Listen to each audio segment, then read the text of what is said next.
Okay, so this is section 3.2 on properties of determinants. There's some cool little fun facts that we're going to see in this section, but again, not maybe the hugest concern for us in this class, especially with the online version.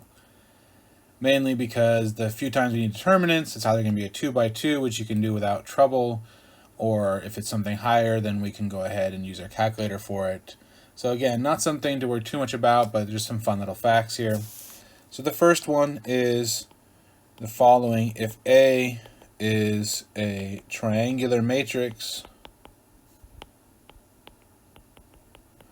then the determinant of A is the product of the diagonal elements. Now, what do I mean by triangular? It's not something we've really talked about much before. So the idea of a triangular matrix is something where you have zeros either completely below the diagonal or completely above the diagonal.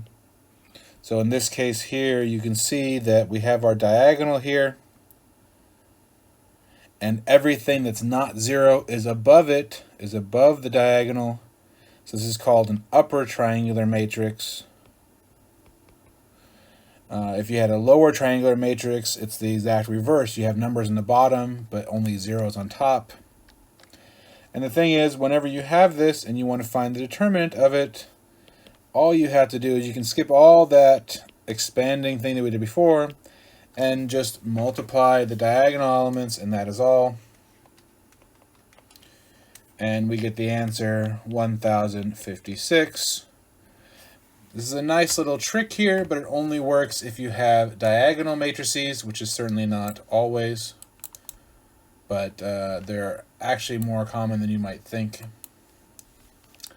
Okay, so now that we have this first property, we can look at the next ones here. It's actually going to be a set of 3 here. These are going to be the row operation determinant properties.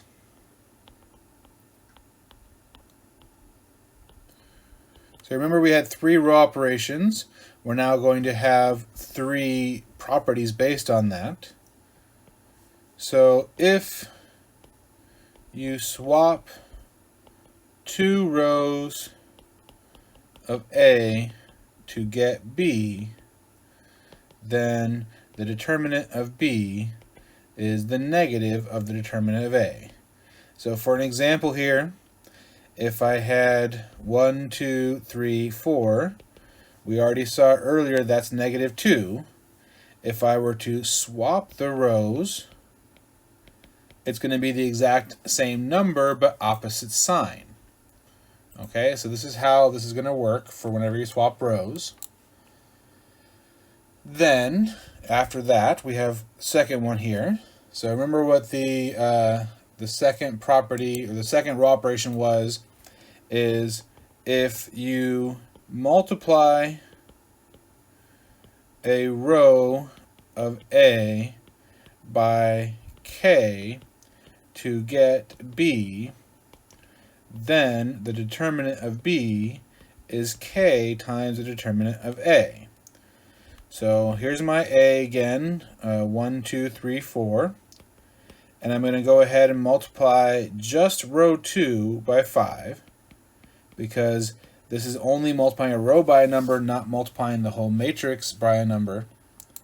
And so when I do that, and I take the determinant here, the determinant of A is negative 2. The determinant of B is negative 10, which is 5 times the determinant of the original one. And we get that from multiplying 1 row by 5. Okay, and for the third property here, if you multiply a row of A by K and add it into another row to get B, then the determinant of B actually equals the determinant of A. That doesn't change the determinant at all. So for example here, if I take A again as 1, 2, 3, 4, and I do -3 row 1 plus row 2 goes to row 2, and then I would have this here, and this would become my B matrix. In this case, the determinant A equals the determinant of B. So in fact, if you wanted to try to use these properties to help you find a determinant, what you would do is you would apply your row operations, you would try to get it down into an echelon form, and once you have an echelon form, it is going to be an upper triangular matrix at that point, and then you can multiply the diagonals. So it can be useful. I've done this before myself to find like a, I don't know, 10 by 10 determinant or something really awful like that. And again, you just do your row operations. You prefer using property 3 here because it doesn't change the determinant. And you can figure out, what the whole thing is by just simplifying row echelon form. But again, nowadays, with calculators being able to do all this for us, there's not much need for it. So we don't need to really worry about it. Now, there are a couple more properties in this section, just a quick couple of them here that I'll talk about. The first is that if you take the transpose of a matrix, that actually does not change the determinant at all. So there's no problems there.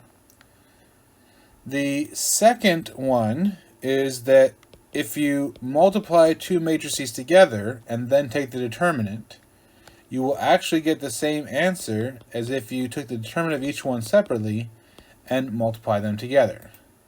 So it's just a little fact that when you're multiplying matrices, you can multiply the determinants. And again, there's a lot of theoretical applications for these results here. But for us, this class is a lot more computational, and it's not something that we're going to care too much about. So that's about it for the properties of determinants, and that's actually going to be the end of chapter 3 for us.